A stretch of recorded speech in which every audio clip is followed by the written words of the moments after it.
ഇൻസ്റ്റഗ്രാമിൽ കുറേ മെസ്സേജുകൾ വരുന്നുണ്ട്. അപ്പം ഞാൻ വിചാരിച്ചു നമ്മളെ വീഡിയോ കണ്ടിട്ട് ആൾക്കാർ ഇഷ്ടം കൊണ്ട് മെസ്സേജ് അയക്കുകയെന്നാ. അതൊന്നല്ല. വിസ ഉണ്ടോ ചാൻസ് ഉണ്ടോ എന്ന് വെച്ചിട്ടാണ് മെസ്സേജ് അയക്കുന്നത്. മെസ്സേജ് അയക്കുന്നതൊക്കെ ചെറുപ്പക്കാരാ, ചെറിയ ചെക്കന്മാരാ.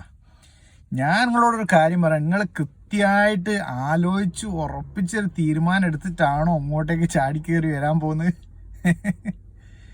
എന്തെങ്കിലും നല്ല പഠിച്ചിട്ട് അത്യാവശ്യം ഒരു ശമ്പളം വാങ്ങാനുള്ള ജോലി നിങ്ങൾക്ക് അറിയെങ്കിൽ ഓക്കെ, ഇങ്ങോട്ട് പോന്നോളി.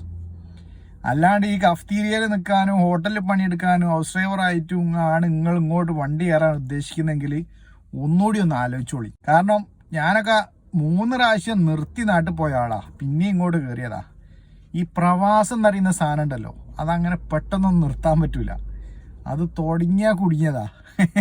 അപ്പോൾ ഇത് തുടങ്ങുന്നതിന് മുമ്പ് ഒന്നുകൂടി ഒന്ന് ആലോചിച്ചോളി. നാട്ടിൽ എന്തെങ്കിലുമൊക്കെ ചെയ്യാൻ പറ്റുമോയെന്ന് ഒന്നുകൂടി ഒന്ന് ആലോചിച്ചിട്ട് കയറിപ്പോരി.